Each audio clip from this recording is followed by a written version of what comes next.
오늘 주시는 하나님 말씀 마태복음 7장 7절에서 12절 말씀 한 절씩 교독해서 읽도록 하겠습니다. 7절 제가 읽습니다. 구하라 그리하면 너희에게 주실 것이요 찾으라 그리하면 찾아낼 것이요 문을 두드리라 그리하면 너희에게 열릴 것이니 구하는 이마다 받을 것이요 찾는 이는 찾아낼 것이요 두드리는 이에게는 열릴 것이니라.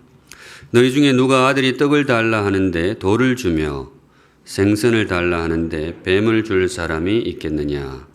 너희가 악한 자라도 좋은 것으로 자식에게 줄 줄 알거든 하물며 하늘에 계신 너희 아버지께서 구하는 자에게 좋은 것으로 주시지 않겠느냐. 그러므로 무엇이든지 남에게 대접을 받고자 하는 대로 너희도 남을 대접하라. 이것이 율법이요 선지자니라. 아멘. 네, 오늘 이 말씀으로 주님 주시는 메시지를 함께 받도록 하겠습니다. 오늘 주님께서 저와 여러분에게 주시는 말씀은 응답입니다. 제목을 응답받는 인생, 그렇게 제목을 잡아봤습니다. 괜찮은 인생입니까? 응답받는 인생, 굉장히 행복한 인생이죠. 우리 사랑하는 샘물성도 여러분, 응답받는 인생이 되시기를 우리 주님의 이름으로 축복합니다. 네, 저와 여러분의 기도가 꼭 응답되기를 간절히 소망합니다. 어떻게 해야 할까요? 어떻게 하면 우리의 기도가 정말 귀하게 응답을 받을 수가 있을까? 오늘 그 비결을 몇 가지 정리하려고 합니다. 이런 말씀은 처음 드리는 것 같은데요. 오늘 같은 방식의 설교를 설교 공부하는 사람들이 뭐라고 부르는가 하면 How to 설교라고 불러요. How to 설교. 구체적인 방법을 정리하는 그런 흐름인데요. 이걸 원하느냐? 그렇다면 첫째 이렇게 해라. 또 둘째 또 저렇게 해라. 셋째 이렇게 해라. 그러면 그렇게 될 것이다.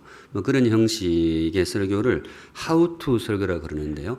저도 자주 사용하는 그런 방식 가운데 하나입니다. 그런데 목사님들 중에는 이 방식의 설교를 좋지 않게 보는 분들이 가끔 있어요. 설교를 할 때 그건 별로 좋은 방법이 아니다. 왜 그러는가 하면 삶이라는 게 그렇게 단순하지가 않다라는 거예요. 삶이라는 게 그렇게 무슨 법칙처럼 딱딱 떨어지는 게 아니야. 아무리 원리대로 해도 기대하는 열매가 나오지 않는 경우도 많이 있다. 또 거꾸로 전혀 내가 기대하지 않았는데 의외의 곳에서 열매가 나오는 그런 경우도 많이 있다. 그러니까 그렇게 how to 형식으로 기계적으로 딱딱 떨어져서 이렇게 담아내기에는 우리의 삶이 그렇게 간단하지가 않다. 그건 좀 너무 과격한 방법이다. 그렇게 우려하시는 분들도 있습니다. 저도 굉장히 공감합니다. 실제로 그렇지 우리의 삶이 그렇게 단순하게 정리가 되지는 않습니다. 그렇다면 이런 설교를 해서는 안 되느냐, 포기해야 되느냐. 그런데 저도 많이 고민했는데 그건 또 그렇지가 않아요. 그럼에도 불구하고 저는 자주 이런 설교를 하게 됩니다. 왜 이런 설교를 계속 하게 되냐. 앞으로도 자주 듣게 되실 거예요. 근데 왜 이런 설교를 하느냐. 그것이 우리의 도리이기 때문에 그렇습니다. 우리의 삶이 기계적으로 딱딱 법칙적으로 맞아 들어가지는 않지만은 주님이 오시는 그날까지 주님 나라가 온전히 임하기까지 그렇게 안 될 수 있는 그런 세상인 걸 알지만은 이것이 성도로서 우리가 행할 수 있는 최선의 길이기 때문에 그렇습니다. 이것이 어떤 이렇게 하면 무조건 되고 저렇게 되고 그렇게 법칙적으로 그런 언어를 쓰지만 그렇지 않은 현실이 있다는 것을 분명히 압니다. 그럼에도 불구하고 이 마음을 우리 새기는 건 뭔가 하면 그것이 우리 성도의 도리이고 그것이 이 땅에서 주님 오시기까지 우리 성도로서 할 수 있는 최선의 길이기 때문에 그렇습니다. 그래서 앞으로 제가 혹시 또 다른 교육자들이 이런 방식의 설교를 할 때 그 마음으로 받으시기 바랍니다. 그래, 가끔은 저게 안 맞아 들어갈 수도 있지만은 내가 할 수 있는 최선이고 그것이 바로 성도의 길이다. 성도는 그렇게 사는 겁니다. 그리고 그 길 가운데에 주님께서 우리와 동행해 주실 것입니다. 그런 의미에서 오늘 한 번 더 이 응답받는 기도의 길을 how to 형식으로 정리하고 묵상하려고 합니다. 기도의 진실을 마음에 새기는 시간이 되기를 바라고요. 또 무엇보다 성도의 걸음, 성도는 이렇게 사는 거야. 그 걸음을 다짐하는 시간이 되기를 간절히 소망합니다. 들어갑니다. 우선 첫째, 우리가 응답받는 기도를 위해서 우리가 해야 할 일이 무엇일까? 뭘 해야 될까요? 응답받고자 한다면? 첫째, 기도하라. 너무나 기본적이죠. 기도하라. 사랑하는 샘물성도 여러분, 여러분의 기도가 응답되기를 바라십니까? 저도 그래요. 그렇다면 성도 여러분 제일 먼저 기도하시기 바랍니다. 응답받기를 바란다면 기도하시기 바랍니다. 목사님 그건 너무 당연한 거 아닙니까? 예, 당연합니다. 설교에서 당연한 말을 해야죠. 안 당연한 말을 하면 안 되죠. 그런데 이 말씀을 드리는 이유는 의외로 이게 안 되는 경우가 있어요. 응답을 원하지만 기도를 하지 않는 거예요. 정말 나도 정말 내 삶에 귀한 복이 임했으면 좋겠다. 응답을 바라는 거죠. 그런데 기도하지 않는 경우가 왕왕 있습니다. 옳지 않죠. 성도의 걸음이 아닙니다. 성도로서 정말로 주님의 응답을 바란다면 제일 먼저 우리가 해야 할 걸음은 기도입니다. 오늘 본문에 주시는 말씀도 그건데요. 구하라, 찾으라, 문을 두드리라. 오늘 아까 읽었지만은 이게 이제 기본 골격이거든요. 구하라, 찾으라, 문을 두드리라. 주님께서 강한 어조로 강하게 선포하시는 귀한 말씀인데 이 셋을 하나로 합치면 뭐가 되겠어요? 기도하라 그 말이에요. 기도하라. 구하라, 찾으라, 문을 두드리라. 다 기도하라는 뜻의 내용이 되겠습니다. 중요한 말은 반복하게 됩니다. 우리가 이야기할 때에 자주 반복하게 되면 그걸 중요하다는 뜻이 되겠죠. 성경도 그렇습니다. 성경도 중요한 말은 반복을 합니다. 그런데 성경의 반복의 특징이 있는데요. 성경은 같은 말로 반복하는 것보다 표현을 바꾸어서 반복하는 걸 좋아합니다. 성경 쭉 읽어보시면 그런 경우가 굉장히 많이 나옵니다. 예를 들어 기도하라, 기도하라, 기도하라. 예수님께서 이렇게 3번을 반복하실 수도 있어요. 그런데 그렇게 하는 경우는 잘 없어요. 대신 어떻게 하는가 하면 구하라, 찾으라, 문을 두드리라. 표현을 바꾸는 거예요. 그렇지만 말은 달라도 메시지는 똑같아요. 지금 주님께서 우리에게 강조하고자 하시는 게 뭔가 하면 너희들 정말로 기도하면 좋겠다. 기도해라. 응답받고자 하느냐? 기도해라. 기도의 주변을 맴돌지 말고 그냥 기도해라. 기도해야지 다짐만 하지 말고 기도해라. 기도에 관해서 토의만 하지 말고 우리가 기도하는 것이 어떤 자세로 해야 될까? 그건 토의만 하지 말고 또 내가 요즘 기도를 잘 안 하는 것 같아. 반성만 하지 말고 뭐예요? 기도해라. 오늘 주님께서 우리에게 강하게 다가오시는 말씀이 그겁니다. 기도해라.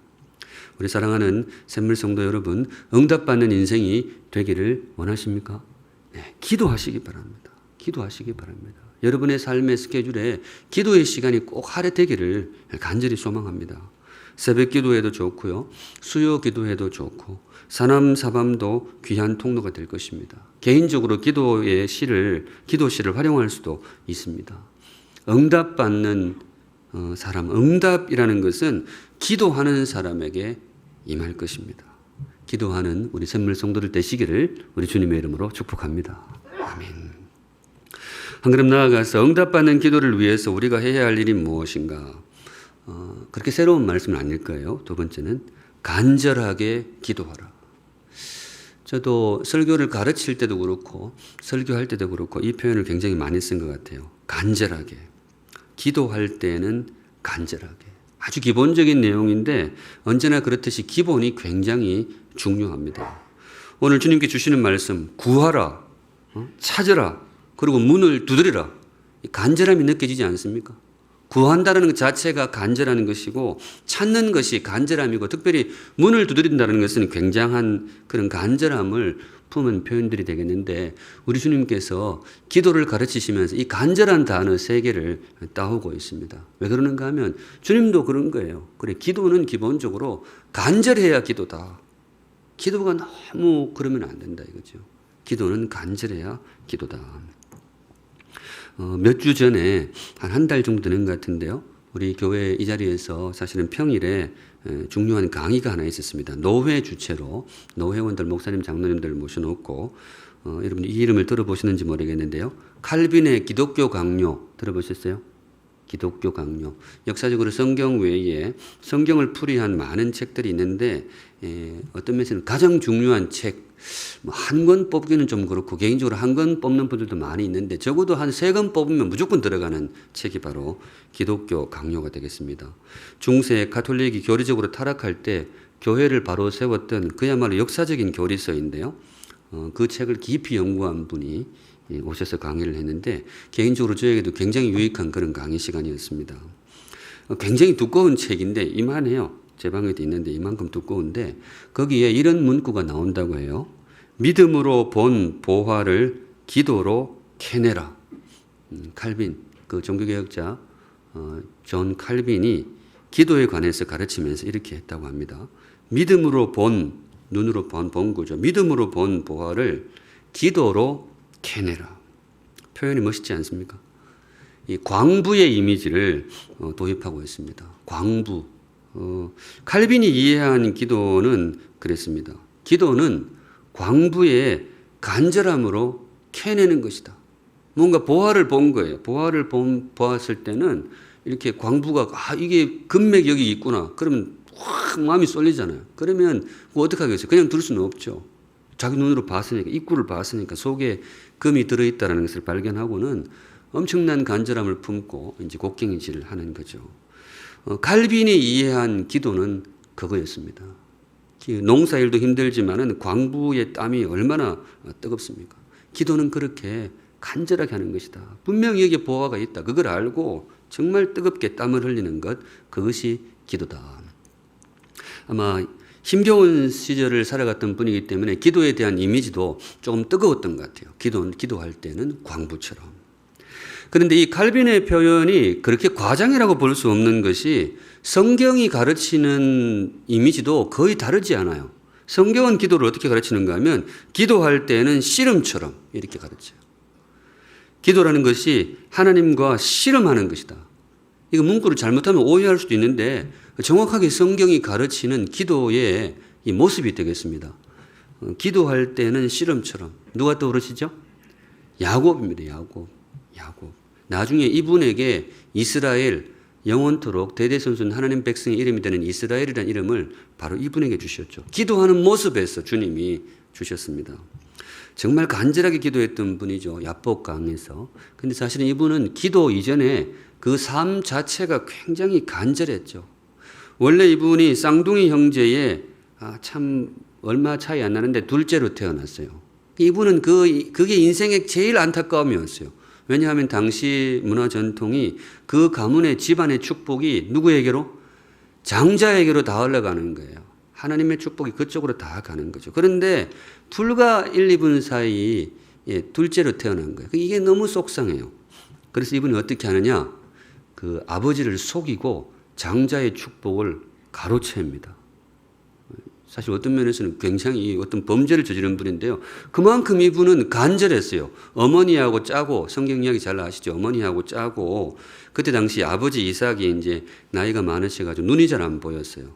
근데 이제 형이 에서인데, 형이 이제 털이 많은 사람이니까 어머니하고 짜고, 야곱이 몸에다가 양털을 이렇게 올려가지고 털이 많은 형인 것처럼 해가지고 아버지한테 가서 장자의 축복을 받은 거예요. 그래서 이 예수님의 족보가 에서에게로 가지 않고 이 야곱 둘째에게로 흘러가게 됩니다. 제가 이거 보면서 주님께서 넌지시 우리에게 기도의 실체를 가르치는구나 그런 생각이 들었어요. 실체가 있는 기도. 뭔가 야곱이 속여서 받은 축복이었어요. 원래는 에서에게로 가야 되는 축복을 이삭은 그런 줄 알았죠. 그런데 야곱이 받은 거예요. 참 이것도 오해하면 안 되는데 이 속여서 받은 기도가 이루어졌다는 거죠. 근데 제가 보기에는 이걸 조금 더 정확하게 풀이하면 이게 맞는 것 같아요. 실체가 있는 간절합니다. 실체가 있는 간절합니다. 주님의 복이 어떤 사람에게 임하느냐? 간절한 사람. 역사상 성경에 나오는 인물 중에 제일 간절한 사람이 바로 이 야곱이었던 것 같아요. 이 정말 간절했어요. 둘째로 태어나놓고 출생의 운명을 거슬러 가지고 그 간절함을 품고 장자가 된 사람이에요. 이걸 어떻게 바꿔요? 둘째가 어떻게 첫째가 될 수가 있겠어요? 그런데 그 간절함을 주님께서 귀하게 보셨던 것이죠. 기도할 때는 이렇게 하는 거라는 거예요. 근데 나중에 진짜로 이제 이분이 기도를 하는 장면에 나오는데 이 형을 속였으니까 형이 이 야곱을 죽이려고 해요. 원수처럼 대해서 칼 들고 달라드는데 야곱이 멀리 도망을 치잖아요. 그래서 몇십 년 흐른 후에 야곱이 이제 돌아옵니다. 그 가나안 땅, 하나님의 약속이 있는 땅이니까 가나안 땅으로 돌아와야 되는데 그 돌아올 때 이제 강을 하나 건너기만 하면 이제 형과 만나게 되는 거죠. 수십 년 만에 만나는데 수십 년 전에 원수가 있기 때문에 지금도 소식이 형이 군사를 몰고 나온다는 거예요. 그러니까 야곱이 겁이 덜컥 나는 거죠. 아, 건너가면 내가 영락없이 죽게 생겼구나. 근데 더 이상은 물러설 수가 없어요. 그래서 결국은 강을 건너가는데 강을 건너기 전날 밤 야곱이 그 밤에 강가에서 뭘 했다고요? 이게 기도를 했어요. 근데 이게 정말 역사적인 기도가 됩니다. 예수님의 겟세마네 기도와 어떤 견줄만큼 정말 귀한 기도를 이분이 하게 되는데 창세기 32장 24절에 야곱이 기도하는 모습을 성경이 이렇게 기록을 합니다. 같이 읽을게요. 시작. 야곱은 홀로 남았더니 어떤 사람이 날이 새도록 야곱과 씨름하다가. 성경이 이렇게 기록을 해요. 성경학자들은 여기 야곱과 씨름하고 있는 어떤 사람을 하나님으로 봅니다. 야곱의 기도를 보면서 성경은 야곱이 지금 하나님과 씨름하고 있다. 그렇게 판단을 했어요. 하나님도 그렇게 느꼈던 거죠. 성경이 보여주는 기도의 모습이 되겠습니다. 물론 이것이 기도의 전부는 아닙니다.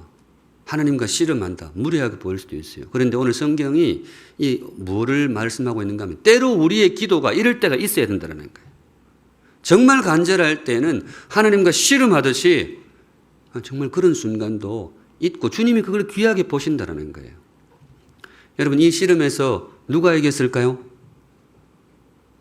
결과는 잘 아십니다만은 야곱이 이깁니다. 하나님이 져주셨죠. 사실은 25절에 보시면 자기가 야곱을 이기지 못함을 보고 여기 자기가 하나님이에요. 하나님이 야곱을 이기지 못함을 보고 하나님이 야곱의 허벅지 관절을 침해 야곱의 허벅지 관절이 그 사람과 씨름할 때에 어긋났더라. 관절이 어긋난 거예요. 그만큼 기도의 간절함이 격렬했던 거예요. 그런데 놀라운 것은 관절뼈가 어긋났는데도 불구하고 야곱이 물러서지 않습니다. 끝까지 하나님을 붙듭니다. 26절에 그가 이르되 날이 세려하니 나로 가게 하라. 하나님이 그러시는 거예요. 이제는 날밤새 했다. 이제 그만 가자. 니도 그만 기도하고 집에 가거라. 이랬는데 야곱이 여기서도 물러서지 않습니다. 뒷부분 우리 같이 읽을게요. 시작. 야곱이 이르되 당신이 내게 축복하지 아니하면 가게 하지 아니하겠나이다. 하나님 저에게 그 과거에 주셨던 장자의 축복을 저에게 지금 확인시켜 주시지 않으면 저는 못 물렀습니다. 뼈가 으스러져도 못 물렀습니다. 기도의 간절함. 설교할 때 간절함이라는 단어는 그렇게 낯선 단어는 아니거든요. 굉장히 자주 사용되는 단어 가운데 하나일 겁니다. 특별히 기도에 가서 가르칠 때는 이 단어가 빠질 수가 없어요. 그런데 성도 여러분 그런 경우가 있잖아요. 말이 같다고 같은 의미가 아니에요. 간절하게 이게 그냥 한국말이 똑같다고 똑같은 게 아니에요. 이 간절함 똑같은 글자이지만 간절함의 세계가 천차만별인 거예요. 진짜 천차만별인 거예요. 완전히 다른 거예요. 야곱의 간절함은 정말로 대단했습니다. 정말 대단한 간절함이었죠. 그리고 결국 하나님이 야곱의 기도를 들어주십니다. 야곱의 간절함이 이긴 거예요. 여기서 하나님께서 기이한 행동을 하시는데요. 제가 초두에 말씀드렸는데 28절에 보시면 그가 이르되 내 이름을 다시는 야곱이라 부를 것이 아니요. 오늘부터 야곱이라는 이름을 취소해라. 새로운 이름을 주는데 이스라엘이라 부를 것이니 이는 내가 하나님과 및 사람들과 겨루어 이겼음이니라. 이스라엘이라는 이름이 여기서 나와요. 야곱에게 이 이름을 주셨어요. 대대손손 하나님 백성의 이름이 될 이스라엘을 바로 이 야복 강가 그 뜨거운 밤샘 기도의 현장에서 주님이 야곱에게 새로운 이름을 주셨습니다. 이스라엘 이 이름을 우리말로 바꾸면 뭐가 되느냐? 제가 생각할 때 투쟁 정도가 괜찮을 거예요. 투쟁. 이스라엘이 투쟁 민족. 이스라엘 민족이 좀 투쟁적이지 않나요? 그 야곱의 피가 흐르고 있었어요. 그래요. 근데 그 이름을 하나님이 붙여주셨어요. 내 백성은 조금 투쟁적이면 좋겠다. 술에 술 탄다 물에 물 탄다 그런 백성 말고 내 백성은 조금 투쟁적인 백성이 되면 좋겠다. 사람하고 붙어도 이기고 심지어 하나님과 붙어도 물러서지 않고 끝까지 견뎌내는 그런 투쟁적인 사람이면 좋겠다. 물론 이 투쟁이라는 것이 좌충우돌 여기저기 막 싸움을 걸라는 그런 얘기는 아니에요. 그런 의미는 전혀 아니고 기도할 때입니다. 기도할 때 이 하나님을 향해서 뜨겁게 매달리는 사람, 내 백성은 그런 사람이면 좋겠다. 제가 간절함에 대해서 쭉 야곱의 이야기를 일러드렸습니다만은 우리 사랑하는 샘물 성도 여러분, 응답받기를 바라십니까? 바라시죠. 저도 그래요. 저도 응답받기를 바랍니다. 오늘 주시는 말씀이 뭔가 하면 간절하게 기도해라. 섣불리 포기하지 말고 주님께서 이 구하라, 찾아라, 문을 두드리라. 이 세 번을 주시는 이유도 그거예요. 구하다가 안 되면 찾고 찾다가 안 되면 두드리고 간절하게 섣불리 포기하지 마라. 기도할 때는 정말로 간절하게 하면 좋겠다. 그 간절함의 그릇에 하나님 준비하신 신실한 응답을 꼭 선물해 주실 것입니다. 제가 아는 목사님 중에 가까이 지내시는 목사님이 있어요. 근데 그분은 40일 금식 기도하다가 응급실로 실려갔어요. 참 대단하신 분이 연세도 지금 은퇴가 몇 년 안 남으셨어요. 그런데 불과 한 3, 4년 전에 그런 일이 있었습니다. 기도하시다가 참 그분이 정말 여러 가지 이제 목사님으로서 좀 힘든 순간이 있었나 봐요. 그래서 정말로 하나님과 한번 단판을 지어야 되겠다. 기도원에 올라가가지고 이분이 정말 어떤 면에서 겁도 없죠. 40일 금식 기도를 작정하시고 올라가시는데 17일 만에 응급실로 실려오셨어요. 쇼크가 와가지고 그 스텐트라 그러죠. 그거를 2개를 그때 박으셨다 그래요. 근데 지금 또 목회 열심히 잘하세요. 근데 말씀하신 거 들어보면 정말 간절하고 열심히 정말 특심한 분이에요. 그런 분들이 있더라고요. 심지어 그런 분도 있죠. 금식 기도하다가 돌아가신 분 아세요? 제가 좀 너무 극단적인 얘기를 하는데 오늘 내용 자체가 그랬어요. 그래요. 우리 한국교회 참 많은 성도님들 저도 존경합니다. 요 바로 이부제 계시는 이찬수 목사님 아버님이 그러셨다 그래요. 이찬수 목사님 아버님이 금식 기도하다가 돌아가셨대요. 근데 그 아들이 목회를 하고 있어요. 근데 그분이 아마 이 이야기 들어보셨을 거예요. 그 어머님이 그 장례를 치르면서도 아무 말씀 안 하시고 아들이 좋은 목사가 되면 좋겠다. 참 대단한 집안. 그러니까 이제 그런 목회자가 이게 그냥 나오는 건 아닌 것 같아요. 근데 물론 성도 여러분, 제가 이런다고 전부 금식 기도하다가 병원에 실려가고 그러면 안 됩니다. 저는 우리 성도들 중에 단 한 분도 기도하다가 몸상하는 일은 없으시면 좋겠어요. 그런데 오늘 주시는 말씀이 뭔가 하면 저와 여러분의 기도가 지난주보다 이번 주에 조금 더 간절해지기를 우리 주님의 이름으로 축복합니다. 조금 더 간절해지면 좋겠어요. 그렇게 하는 것이 바로 성도의 걸음일 것입니다. 마지막으로 응답받는 기도를 위해서 우리가 어떻게 해야 될 것인가. 마지막으로 사실은 이 마지막 대지를 설교 제목으로 잡으려고 했어요. 앞에 있는 내용들 우리가 익히 아는 말씀인데 설교에는 익숙하게 아는 말씀을 다시 한번 마음에 새긴 내용도 있는데 또 그날 말씀을 통해 주시는 새로운 말씀이 있어요. 이게 3번째 대지가 그겁니다. 뭔가 하면 너도 응답하라 이거예요. 너도 응답하라. 주님께서 너의 기도에 응답하기를 바라느냐? 다 예스죠. 하나님이 너의 기도에 응답하기를 바라느냐? 근데 오늘 주님께서 주시는 말씀이 뭔가 하면 그러면 너도 좀 응답해라. 왜 맨날 나만 응답하고 니는 기도하고? 무슨 뜻인지 아시겠어요? 오늘 주시는 말씀이 그거예요. 내가 너에게 응답하기를 바라느냐? 그러면 너도 나의 소망에 좀 응답을 해라. 오늘 주시는 말씀이 그거예요. 12절, 오늘 본문 제일 마지막 구절인데요. 12절 같이 읽습니다. 시작. 그러므로 무엇이든지 남에게 대접을 받고자 하는 대로 너희도 남을 대접하라. 이것이 율법이요 선지자니라.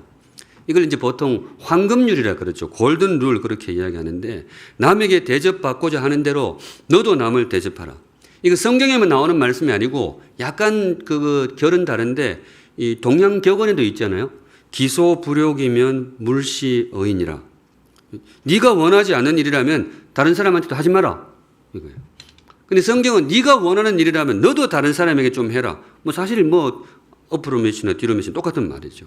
내용이 뭔가 하면 저 사람에게 바라는 것이 있다면 나도 저 사람에게 그렇게 하는 것이 맞지 않느냐. 네가 저 사람이 뭔가를 바란다면 너도 그 사람한테 그렇게 하는 것이 맞지 않느냐. 그게 사람 이치 아니냐. 그게 율법이고 선지자고 그게 인생의 황금률 아니냐. 지금 그 말씀인데요. 근데 성도 여러분, 이걸 잘 보셔야 될 게 뭔가 하면 오늘 주님께서 이 귀한 말씀을 기도의 맥락 속에 배치를 하십니다. 기도의 맥락. 말씀을 읽을 때는요, 말씀 자체의 문구 자체도 중요한데 어떤 문맥, 어떤 맥락 콘텍스트에서 나오느냐가 굉장히 중요합니다. 이게 이제 문학적으로 해석하는 기본이잖아요. 문맥을 잘 읽으셔야 되는데 제가 예전에 이걸 읽을 때는 그냥 그렇게 읽었어요. 사람과 사람 사이의 관계를 이야기하는구나. 그래, 내가 저 사람에게 바라는 게 있다면 나도 저 사람에게 뭔가를 해줘야지. 사람 사이의 관계. 그런데 성도 여러분, 이 말씀은 그 말씀이 아니에요. 이게 어느 맥락에서 나오는가 하면요. 구하라, 찾으라, 문을 두드리라. 주님께서 응답하실 것이다. 주님이 정말 뜨거운 마음으로 기도를 가르치고 계세요. 너희들 정말 기도해라. 그러면 주님께서 응답하실 것이다. 그런데 그 기도의 자세를 가르치는 그 절정부에서 주님이 뭐라고 말씀하시는가 하면 남에게 대접을 받고자 하는 대로 너도 그 사람을 대접해라. 여기서 남이 누구겠어요? 사람이 아니에요. 물론 사람에게도 충분히 적용할 수 있습니다. 그런데 여기서 말하는 남이 누군가 하면요. 하나님입니다. 하나님이 너에게 응답하기를 바라느냐? 네가 정말 밤낮 하나님이 너에게 응답하기를 바라느냐? 그렇다면 너도 하나님께 응답해라. 그게 이치가 맞지 않느냐? 성도 여러분, 믿음으로 받으실 분은 정말 마음 깊숙이 이 말씀을 받으시기 바랍니다. 기도의 원리입니다. 우리만 소망이 있는 건 아니거든요. 기도라는 것이 소망인데 우리한테만 소망이 있는 게 아니고 하나님께도 소망이 있어요. 하나님이 우리에게 바라시는 게 있단 말이죠. 그런데 죄인의 본성이 내 소망에만 관심이 있어요. 내 소망, 내가 바라는 것.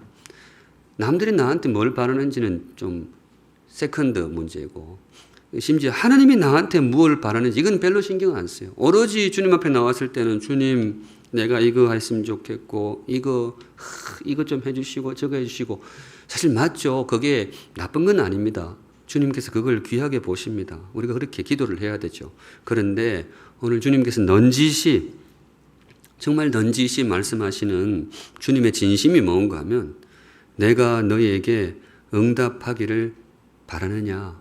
내가 너에게 응답하기를 바라느냐? 그러면 너도 좀 응답해라. 너도 나의 소망에 응답하면 좋겠다. 성도 여러분, 이게 맞지 않나요? 이게 맞지 않나요? 이치를 따지건대 우리가 하나님의 소망에 관심을 가지는 것이 마땅할까요?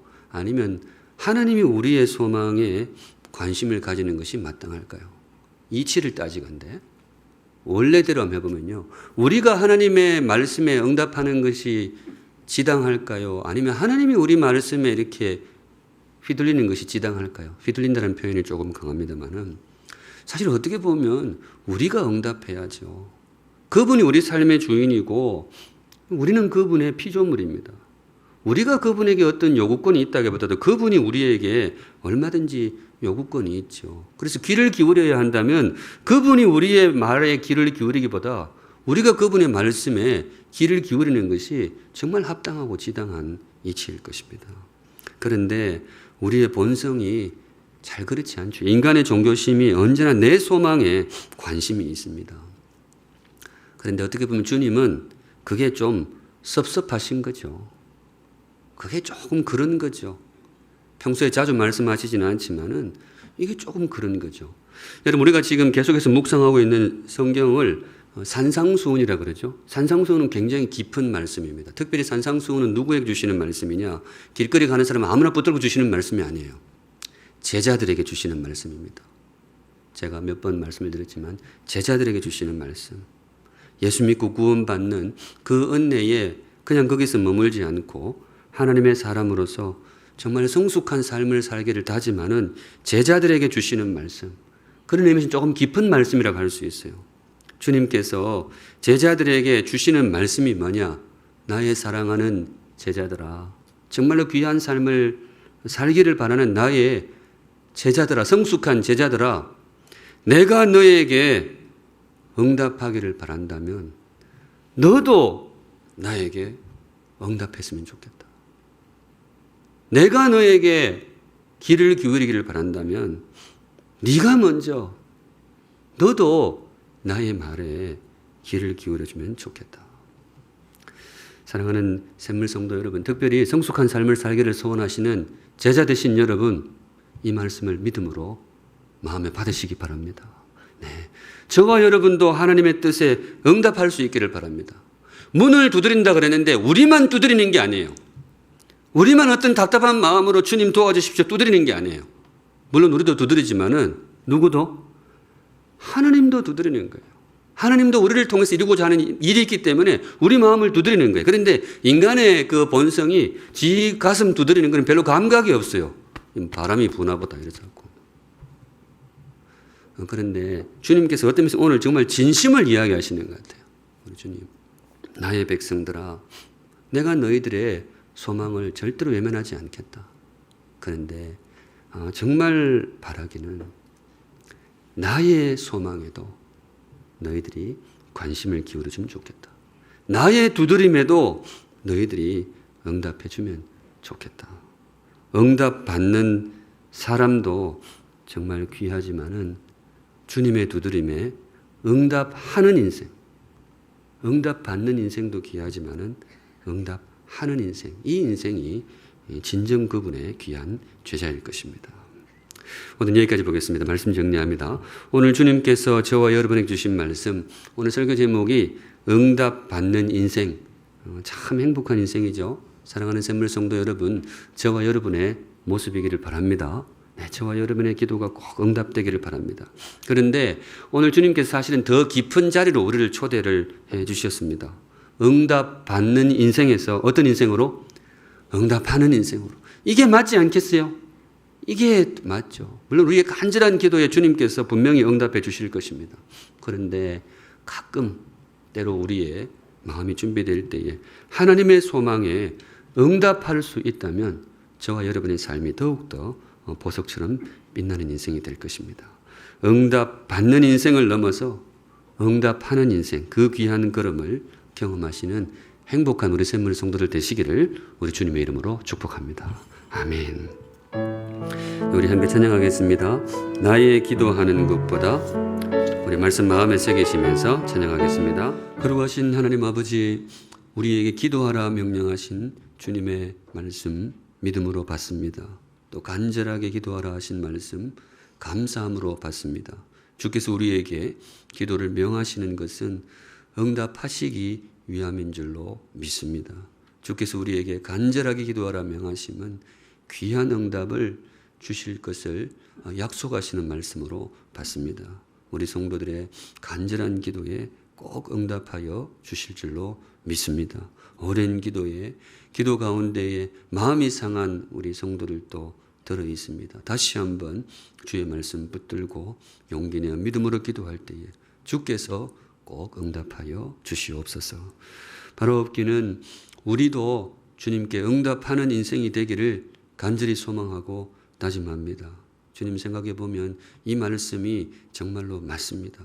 우리는 응답받는 인생이 되어야 되지만은 우리가 입은 은혜와 우리의 자리와 정말 주님 앞에서는 우리의 모습을 생각할 때에 응답하는 인생도 우리에게 정말 어울리는 이름이라고 믿습니다.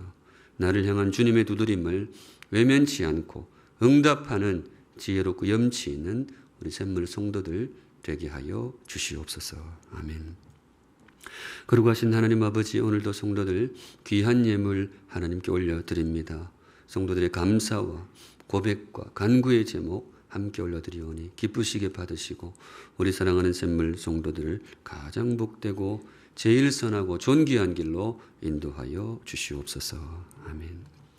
지금은 우리 구주 예수 그리스도의 은혜와 우리의 영원한 아버지이신 하나님 아버지의 그 크신 사랑과 지금도 우리와 함께 하시고 동행해 주시는 성령 하나님의 세밀한 임재하심이 머리 숙여 주를 예배하는 사랑하는 모든 샘물 성도들의 그 삶과 걸음과 기도 위에 이제로부터 영원까지 항상 함께 계실지어다. 아멘.